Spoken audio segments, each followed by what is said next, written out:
Dios los bendiga, hermanos que nos escuchan a través de este medio. Estamos con el estudio de la carta del Espíritu Santo, la carta a los romanos a través del apóstol Pablo. Y vamos a ver este nuevo tema en el mismo capítulo 8, en los versículos 17 y 18. Es la primera parte de este tema, que es que el Espíritu Santo garantiza nuestra gloria. Y vamos a ver específicamente en estos dos versículos esta incomparable ganancia de gloria que tenemos como creyentes. Y vamos a leer los versículos en el versículo 17 y 18 de Romanos capítulo número 8, si me acompaña por favor.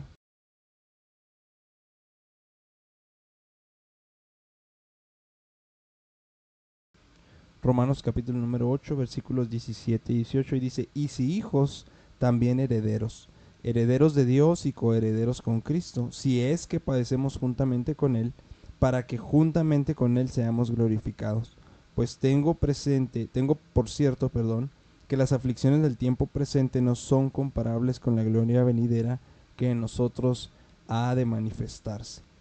Nosotros, amados, como creyentes, ya sea consciente o inconscientemente, eh, debemos de entender que vivimos a la luz y a la esperanza de gloria. Vivimos a la luz y a la esperanza de gloria. Y esa esperanza de la que les hablo, la podemos encontrar en 1 Juan capítulo 3, versículo 2, de manera resumida. Si me acompaña, por favor, 1 Juan capítulo 3, versículo 2.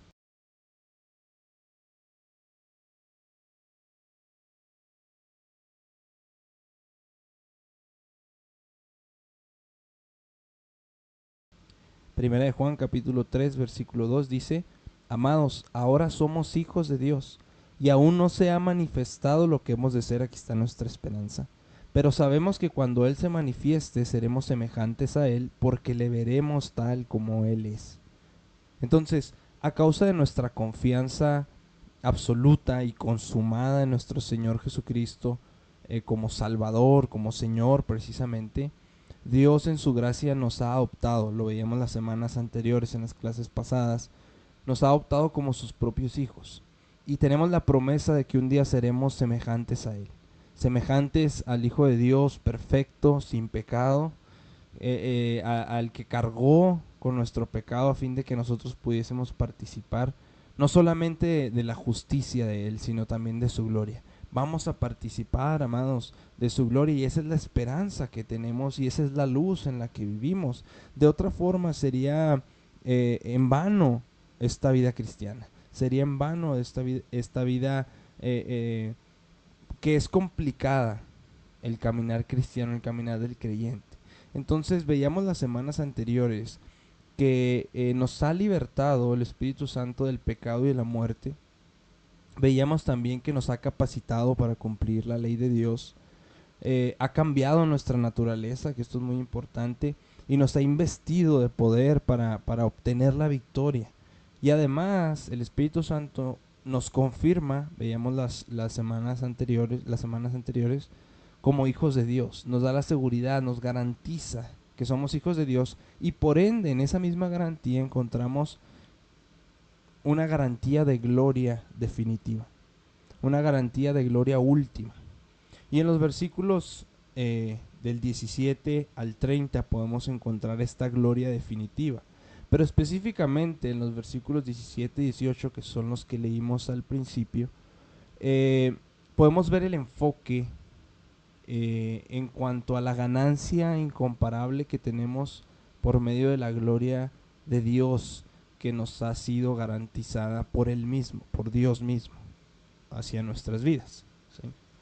Es una garantía, es algo que va a suceder y es firme porque es palabra del Señor, son promesas del Señor y van a suceder en nuestras vidas. Los diversos aspectos y etapas de la salvación, eh, acerca de los cuales la Biblia nos enseña, como la regeneración, el nuevo nacimiento, la justificación, la santificación, la glorificación. Para un estudio teológico se pueden separar, ¿sí? Se pueden dividir y estudiarse por separado como tal. Pero cuando hablamos de la salvación, están entrelazados todos y cada uno de ellos. No se pueden separar de ninguna manera. No se puede, la tela no tiene costura. Es algo, es una sola pieza como tal, la obra redentora de Dios. La regeneración, desde la regeneración hasta la glorificación, es una sola cosa. Y esa es la salvación de la que nos habla la Escritura. Entonces, en base a esto, no puede, no puede haber justificación sin glorificación. No puede haber justificación sin glorificación. Acompáñeme ahí en su Biblia a Romanos capítulo 8, versículo número 30. Acompáñeme para que leamos este versículo que es muy interesante.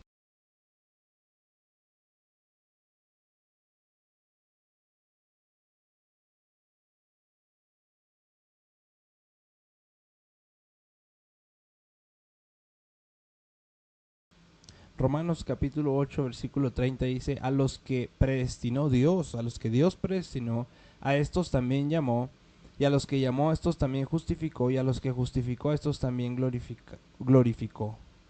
¿Se da cuenta?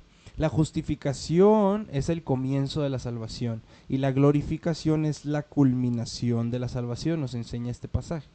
Pero lo que quiero que veamos es que una vez que se ha iniciado, Dios no está dispuesto a detener esta obra.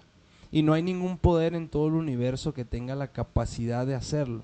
Ahí más adelante, en el 38 y en el 39, en Romanos capítulo 8, mire, sígame ahí con su vista.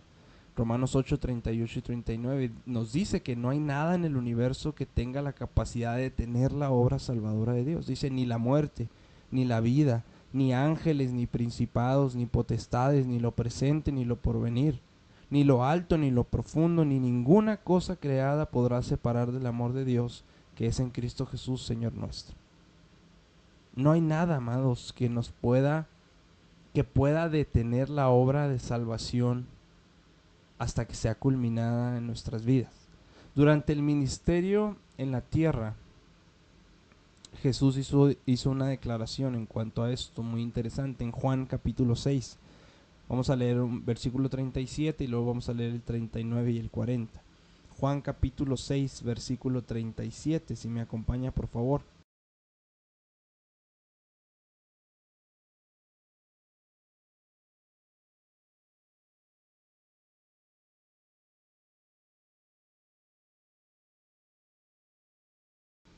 Juan 6, 37 dice, todo lo que el Padre me da, vendrá a mí, y al que a mí viene no le echo fuera.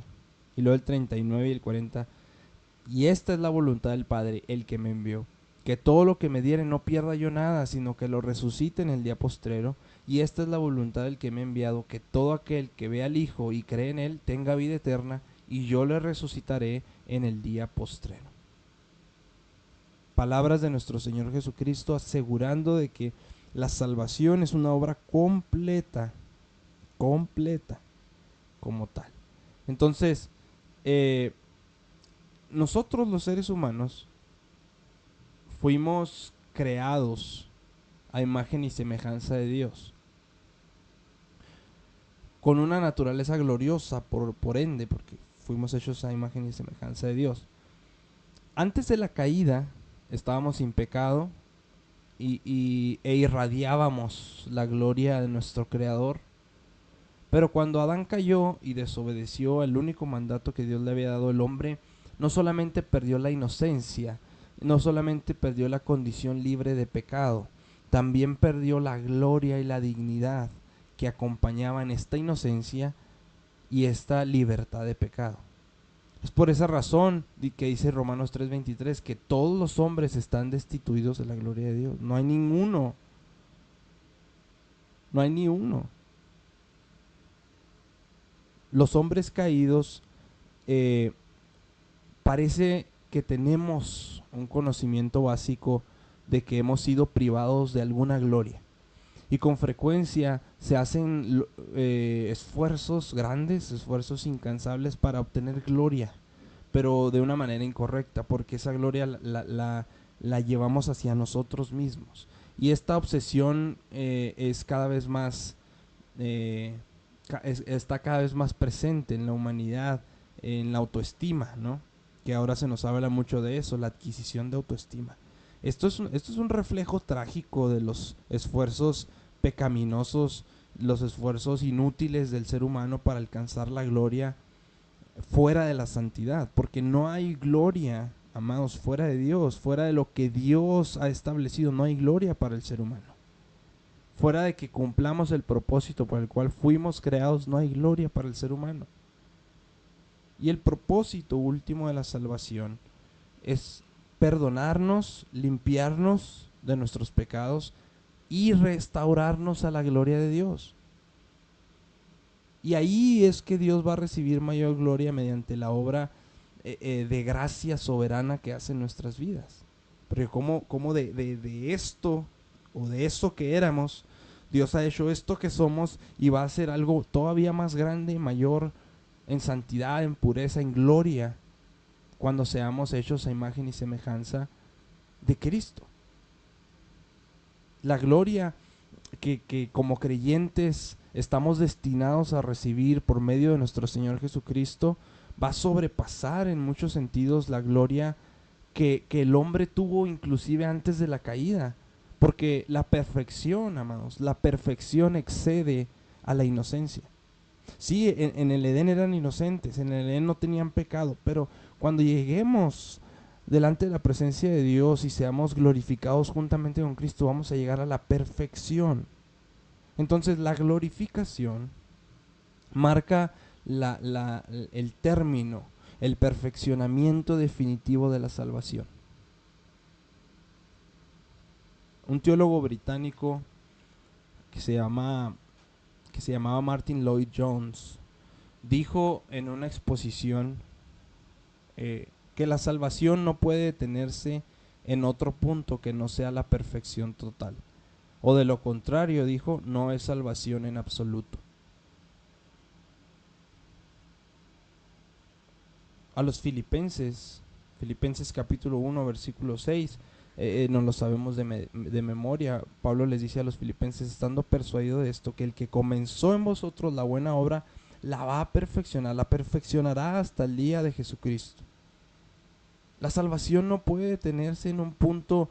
No es que a mí se me detuvo la salvación en la santificación. No es que a mí se me detuvo la salvación en el nuevo nacimiento. No, la salvación se detiene hasta la perfección total. De otra forma no es salvación. Y la salvación, amados, trae crecimiento continuo en la gloria de Dios hasta que seamos perfeccionados a la imagen de Cristo. Y no lo digo yo, vamos a 2 de Corintios, acompáñenme en su Biblia, a 2 de Corintios capítulo 3, versículo número 18. 2 de Corintios capítulo 3, versículo número 18.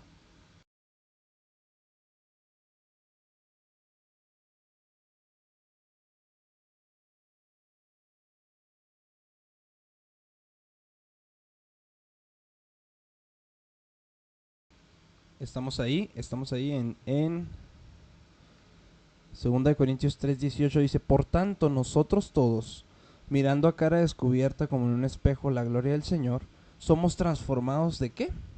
De gloria en gloria en la misma imagen como por el Espíritu del Señor. Un crecimiento continuo en la gloria de Dios es lo que vivimos día tras día, momento tras momento, instante tras instante, los creyentes verdaderos. Y esto es parte del ministerio de nuestro Espíritu Santo. Es parte de su ministerio, que nos lleve durante nuestra vida en la tierra de un nivel de gloria a otro. Es parte del ministerio del Espíritu Santo en nuestras vidas. Entonces, en esta ganancia incomparable con lo que contamos los creyentes, porque es una ganancia que en ningún lado nos van a dar más. No hay banco que nos dé tanto interés. Es una ganancia incomparable. con la que contamos en esta gloria otorgada por gracia divina. Hay varios puntos que vamos a tratar. Primero, los herederos de la gloria. En la primera parte del 17, la fuente de la gloria, el alcance de la gloria, la prueba de la gloria y finalmente la comparación de la gloria en el versículo 18. Y vamos a entrar en tema en el versículo número 17 con los herederos de la gloria. Y dice el versículo 17, y si hijos, también herederos. Y si hijos, también herederos. El énfasis de estos dos versículos de Romanos 8, 17 y 18, que es en la gloria de los creyentes, se relaciona con la adopción que tenemos como hijos de Dios. Por eso dice, y si hijos, también herederos. Este sí no es condicional en el sentido de algo imposible o algo de duda de que puede ser o no puede ser. Es más bien, es un sí condicional en cuanto a la realidad, en cuanto a causalidad. Como somos hijos, entonces también somos herederos. Entonces, este sí, muchos lo traducen de mejor manera como un puesto que. ¿Sí? Puesto que somos hijos, también herederos. Debido a que todos los creyentes somos guiados por el Espíritu Santo, somos guiados por el testimonio del Espíritu Santo, entonces somos hijos de Dios. Y en virtud de ser hijos de Dios, también somos herederos de Dios. ¿Sí? Ese es el sentido que tiene este y si hijos, también herederos. Los ángeles del cielo, sabemos que prestan un servicio directo a Dios, lo alaban, lo adoran, lo podemos leer en el libro de Apocalipsis, pero también nos sirven a nosotros como creyentes. Porque nosotros, como creyentes, somos los hijos y los herederos de Dios. Y no estoy inventando nuevas doctrinas ni nada. Mire, vamos a Hebreos capítulo número 1, versículo número 14. Hebreos capítulo número 1, versículo 14.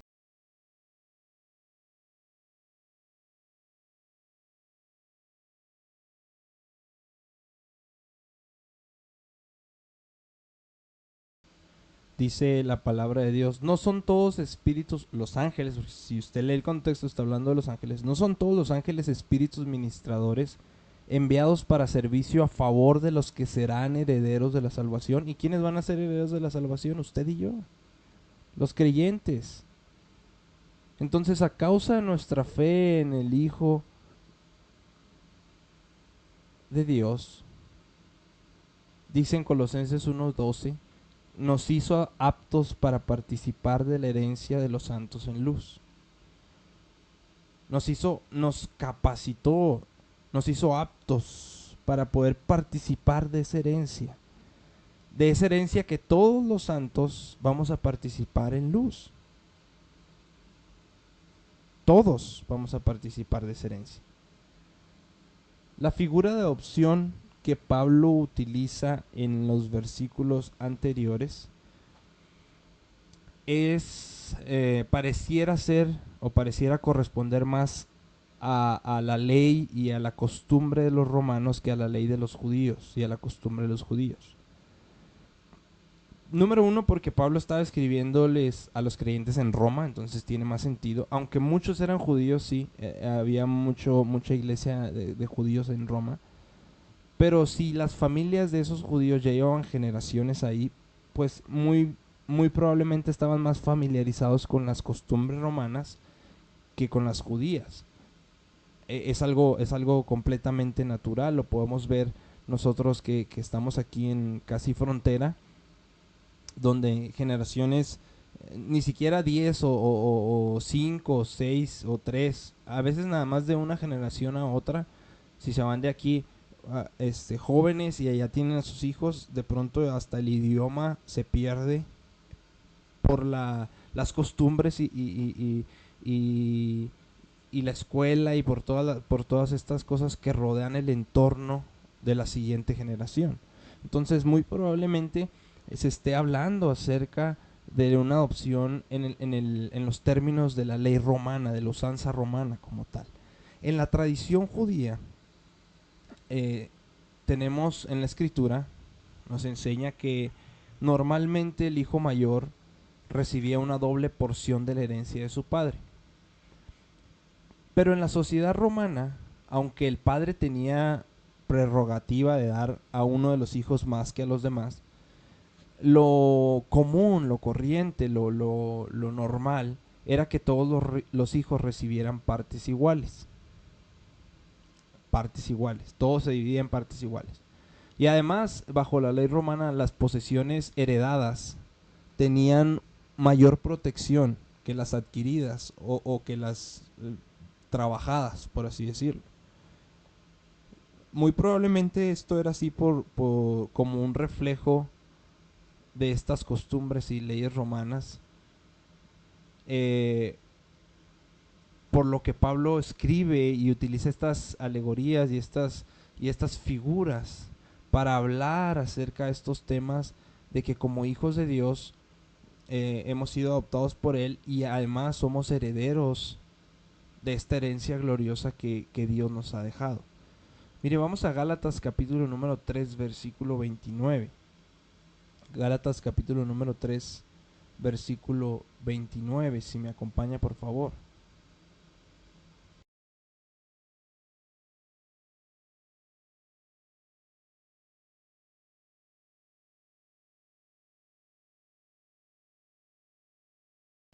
Gálatas capítulo 3, 29 dice: si vosotros sois de Cristo, ciertamente linaje de Abraham sois y herederos según la promesa. Aquí Pablo se está refiriendo a una herencia espiritual. Y lo cita, y Abraham, de hecho, en Romanos 4:11, ya lo hemos visto, lo llama como padre de todos los creyentes, como el arquetipo humano del hijo y heredero de Dios por vía de la adopción. Por vía de la adopción. Entonces, lo primero que se nos habla aquí en cuanto a esta garantía de gloria que tenemos es que somos herederos realmente de esa gloria por medio de la fe que tenemos en Cristo. Así como somos hijos, por medio de la fe que tenemos en Cristo, somos hijos de Dios y el Espíritu Santo testifica eso a nuestras vidas y nos da la seguridad de que somos hijos de Dios, también somos herederos. Somos herederos. Y si hijos, también herederos. Y la fuente de gloria la encontramos ahí mismo en el versículo 17, porque dice, y si hijos, dice, herederos, perdón, y si hijos también herederos, y luego dice, herederos de Dios. Y aquí está la fuente en esta frase, herederos de Dios. La fuente de gloria, amados, es Dios. Dios mismo, nuestro Padre Celestial, quien nos ha adoptado como hijos propios, quien nos ha hecho herederos suyos, nos ha dado la herencia que es Él mismo. Colosenses capítulo 3, versículo 24, acompáñenme en su Biblia. Colosenses capítulo 3, versículo 24.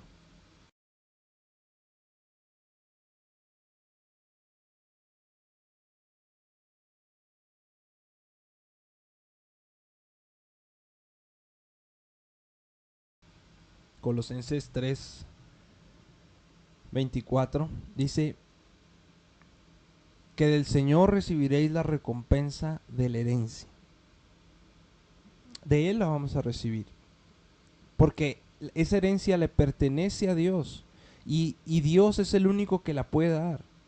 De manera que en la soberanía de Dios, Él la concede, Él la da sin excepción a los que convierte en hijos, a los que convierte en herederos suyos a través de la fe en su Hijo Jesucristo. En su Hijo Jesucristo. Y hay una descripción que hizo nuestro Señor Jesucristo en la descripción del juicio de las ovejas y los cabritos en los últimos días.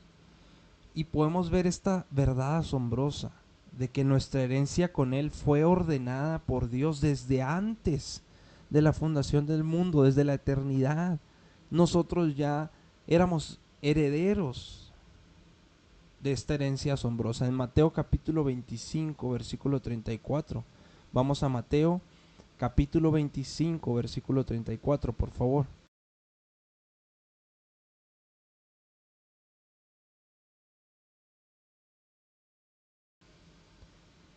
Mateo 25, 34.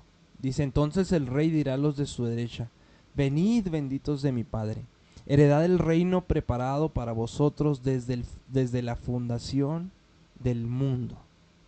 Dios, amados, no adoptó a sus hijos como como algo imprevisto. Ay, pues se me ocurrió adoptarlos.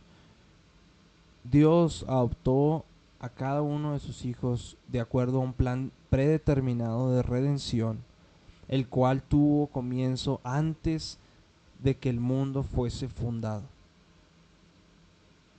Entonces, el valor de una herencia siempre está determinada por la dignidad del que entra en posesión de esa herencia. Y la herencia de nosotros como creyentes viene del Creador, viene del sustentador, viene del dueño del universo. Entonces podemos imaginarnos quién nos está dando esta herencia.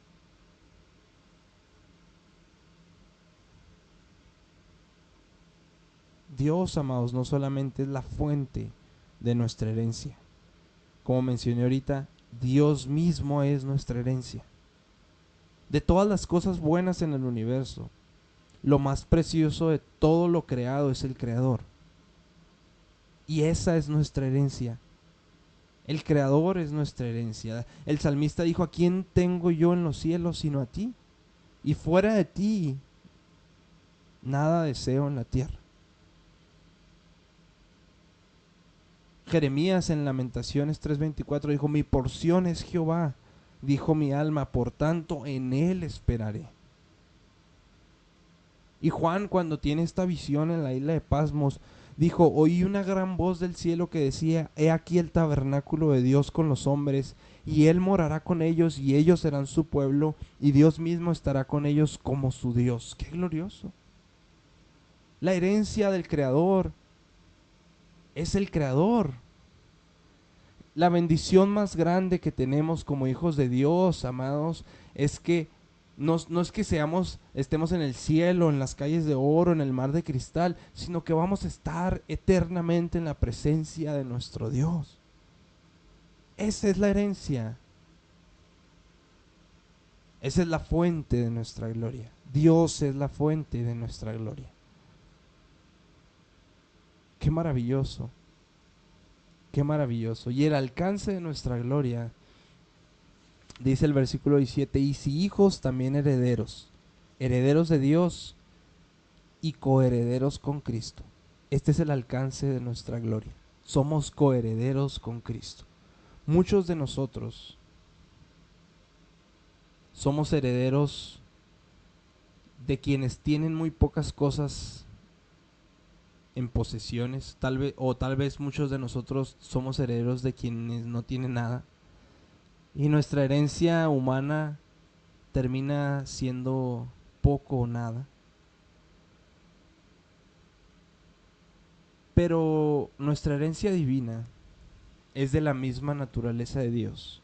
Dios tiene recursos ilimitados y nuestra herencia no tiene límites. Porque nosotros, como coherederos, vamos a participar, amados, de todas las cosas que hereda por derecho el verdadero Hijo de Dios, que es Cristo Jesús. Por eso somos coherederos con Cristo. En Efesios capítulo 1, mire, acompáñeme. Se nos dice que la herencia de Cristo es nuestra, y esto es algo bien maravilloso. Efesios capítulo 1.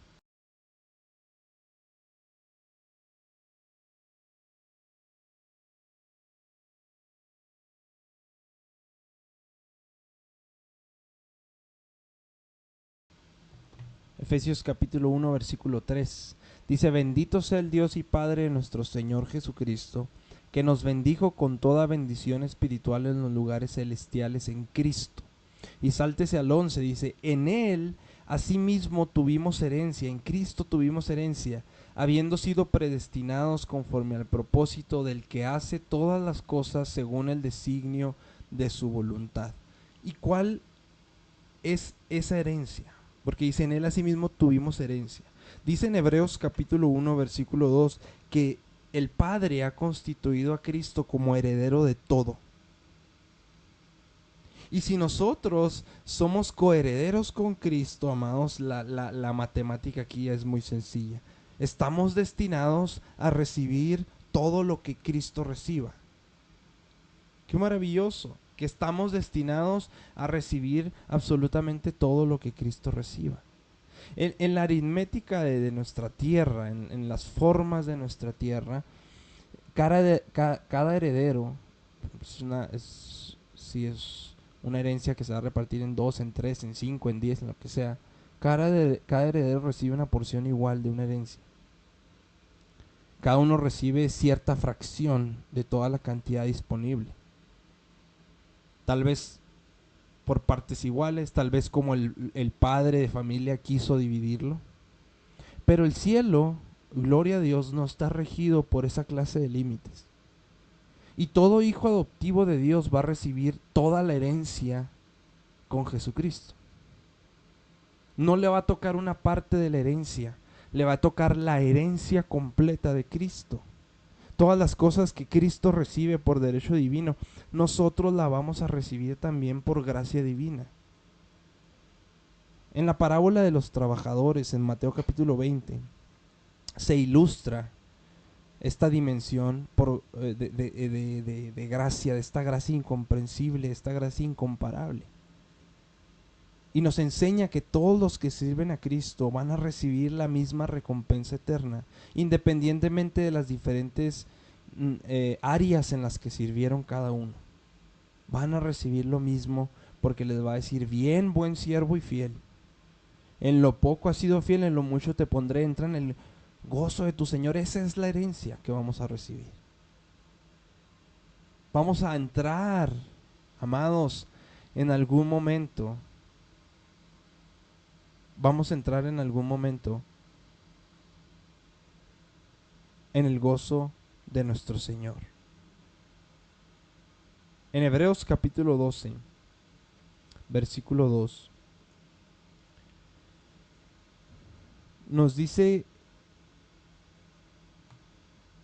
que Cristo, a causa del gozo puesto delante de él, sufrió la cruz, menospreciando el oprobio, y se sentó a la diestra del trono de Dios. Nosotros como creyentes vamos a sentarnos en el trono celestial con Cristo y vamos a reinar con Él. ¿No me cree? Mire, vamos a Apocalipsis capítulo 3, versículo 21 para leerlo. Apocalipsis capítulo 3, versículo 21.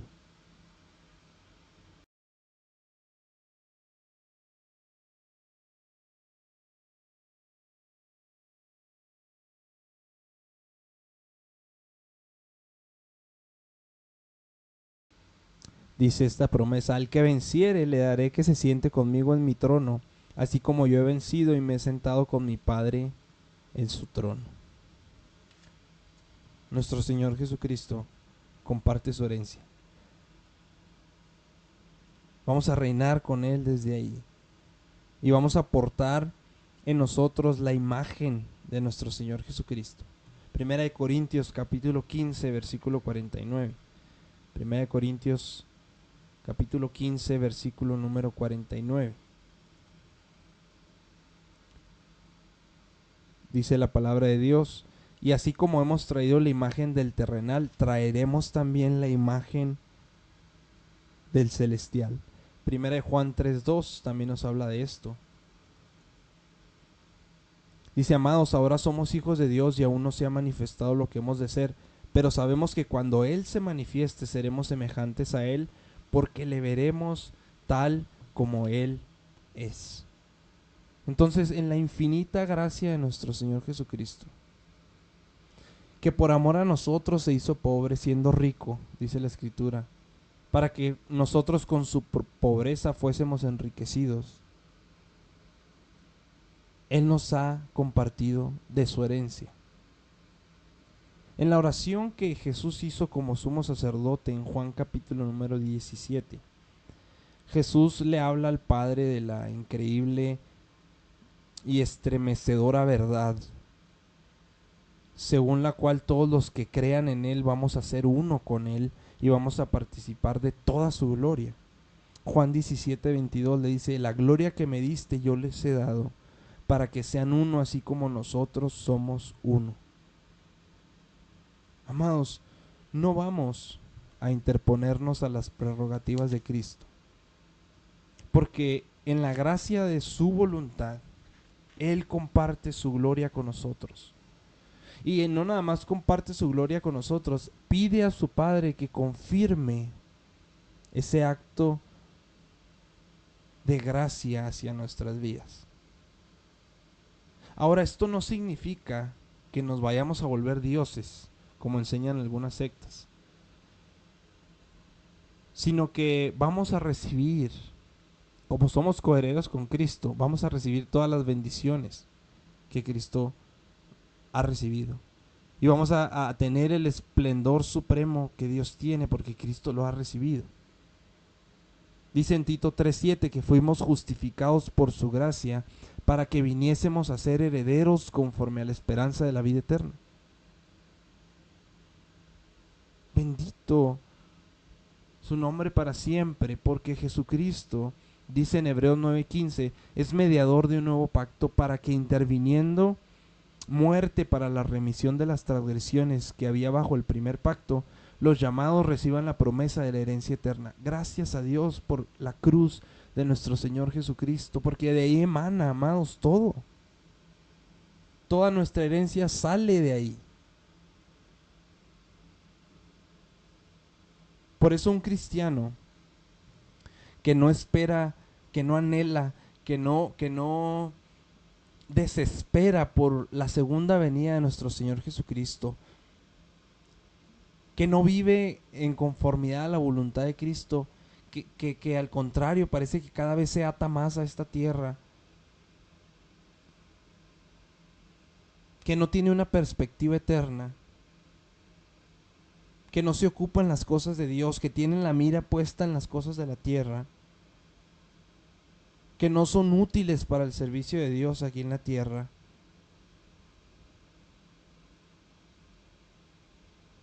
Es muy difícil entender un cristiano así.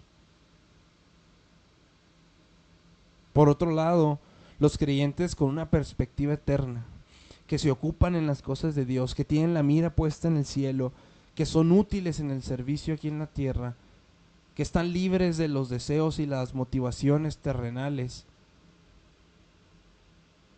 Creyentes fieles, creyentes fructíferos, ellos saben que la verdadera ciudadanía está en los cielos y que nuestra herencia es una promesa de Dios, quien no miente, porque Dios no miente, y quien siempre es fiel en cumplir todo lo que promete, porque Él es fiel. Primera de Juan capítulo 3 versículo 3.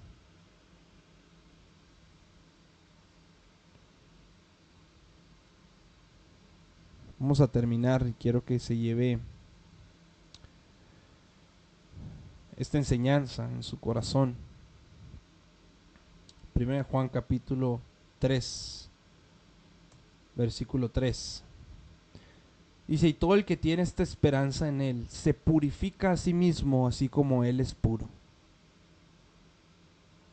Nuestra esperanza, nuestra expectación de tener parte en la herencia de Cristo nos debería mover, nos debería motivar día tras día a dedicarnos a vivir con pureza mientras estemos aquí en la tierra. Porque únicamente la vida santa es plenamente útil para Dios. Únicamente la vida santa es utilizable en las manos de Dios. Y solamente una vida santa está preparada adecuadamente para recibir la herencia de nuestro Señor Jesucristo. Va a llegar un día, amados, en en el que todo lo que hay en esta tierra va a perecer, va a desaparecer, va a ser consumido por fuego, dice la Escritura. ¿Y sabe por qué? Porque todo lo que hay en esta tierra está contaminado, está corrompido. Pero encontramos un contraste maravilloso, inmenso, donde todos los que hemos creído en Cristo Jesús vamos a obtener una herencia incorruptible, vamos a tener una herencia incontaminada, vamos a tener una herencia inmarcesible reservada en los cielos para nosotros. Nuestra vida terrenal representa apenas una entrada por la fe a esta gracia, dice la Escritura en Romanos 5:2. Estamos en la esperanza de la gloria de Dios. No hemos llegado, no la hemos alcanzado, porque dice la Escritura, lo que uno espera, si ya lo tiene, si ya lo ve, si ya lo toca, ya no es esperanza, pero lo que uno espera lo aguarda con paciencia.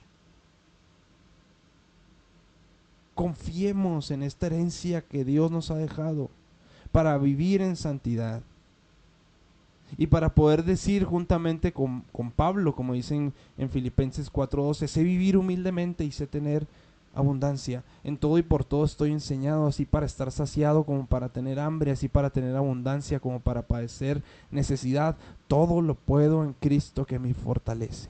¿Por qué? Porque Pablo veía la herencia, veía el galardón. Nuestro Señor Jesucristo nos amonesta a la luz de esta herencia que tenemos, última y definitiva. Y nos dice, no se hagan tesoros en la tierra, donde la polilla y el orín corrompen, y donde ladrones minan y hurtan, sino hagan tesoros en el cielo, donde ni la polilla ni el orín corrompen, y donde ladrones no minan ni hurtan, porque donde esté vuestro tesoro, allí estará también vuestro corazón. ¿Dónde está nuestro tesoro? Que nuestro tesoro, amados, esté en la herencia celestial que tenemos juntamente con Cristo Jesús.